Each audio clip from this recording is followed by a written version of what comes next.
tao. Pag may Hi guys! Ay, nahiwi. mas feeling ko mas bagay sa akin yung diwata kasi maganda ako. Ang hirap pala mag-artist, first time ko kasi mga ganito.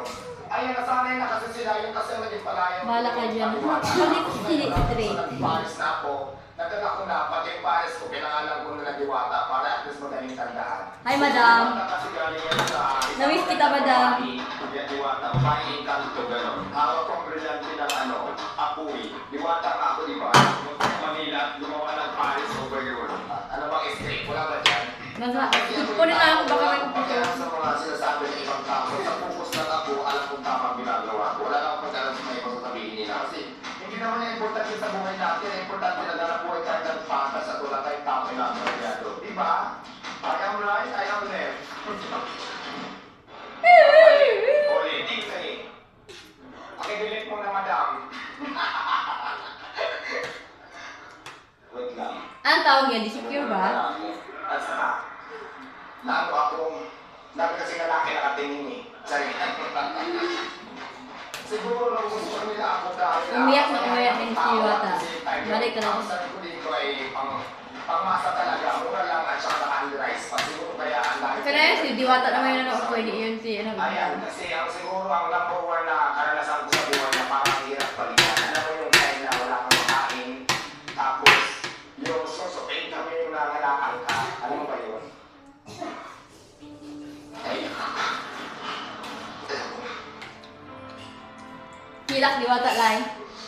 ang hirap ipakit. Alam mo yung naiyak ako pero ayaw sa akin umiyak. Ang tagal na kasi.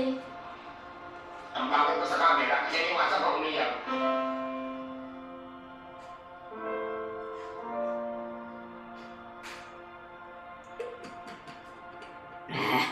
Diwata, Paris, overload.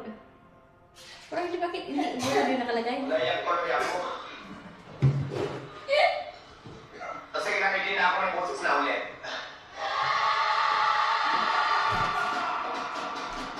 Ngayon sa magkita ka ng mukha. Yes, oo. Marami na tulad dito. Si Madam Iti galing na dito. Kahit sobrang daming tao, kahit sobrang daming Pakuntri, nila ay napakabilis ng survey at ang dami. o di Manila. Marami pang iba. Dinadayo na talaga siya. Yung minsan nakikita ko na lang naka-upload na sa Facebook, sa YouTube, sa TikTok. So, ang saya. Kasi simula ko nag-vlog ito, marami na akong marami na akong nagpa-picture sa akin. Feeling ko, artista na nila ako.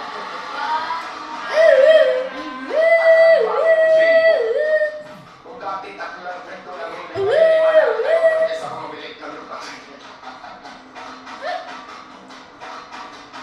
Yun na nga, siguro ako na pa si Ate Curtis or si Ate Bangilista, hindi lang ako sure. Sorry lang.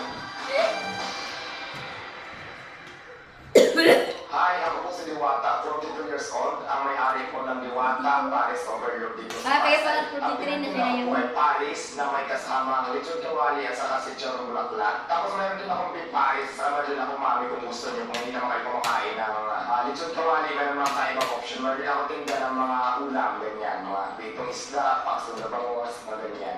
Yung lechon kawali kung na-overlook ko tawagin namin na may mix na bulaklak for only 70 pesos. Pero pag gusto mo naman under-ice, Di ba yun nakapunta sa mall? Bakit galit-galit sa akin? It's about 100 pesos lang. At ayun po Wala talaga naman. pinabalik-balikan ng maraming tao dito.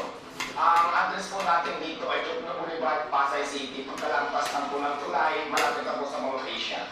Ang maganda pa ang view kasi malapit tayo sa Manila Bay. Ayan, yung Manila Bay, di ako magamit ng tripod kasi mayroon po. Nandito tayo sa lugar ng tourist. Ito lang yung liit kami ng isip. Parang paraiso talaga. Yun nga, mga customer natin iba't iba, may mga dayo, may mga riders, mga grabs, tapos basta iba-ibang klase ng ng anak buhay nila, mayroon mga nag-opisina, hindi ko alam kung saan sila nagagaling, basta bigla na lang pupulusok dito sa tindahan ko.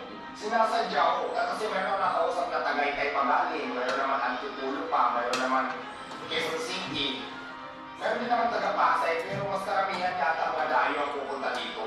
Oo, kadalasan kasi yung customer ko dito may mga sasakyan, pag hindi motor, ay mga kotse sila. Oo, halo-halo lang. Lahat naman klase ng tao siguro nandito na. Hindi ko naman may tanong anong klase ng tao sila, basta pag kumain dito, i-entertain natin maayos. 100 pesos, yun naman talaga siguro kaya balik na po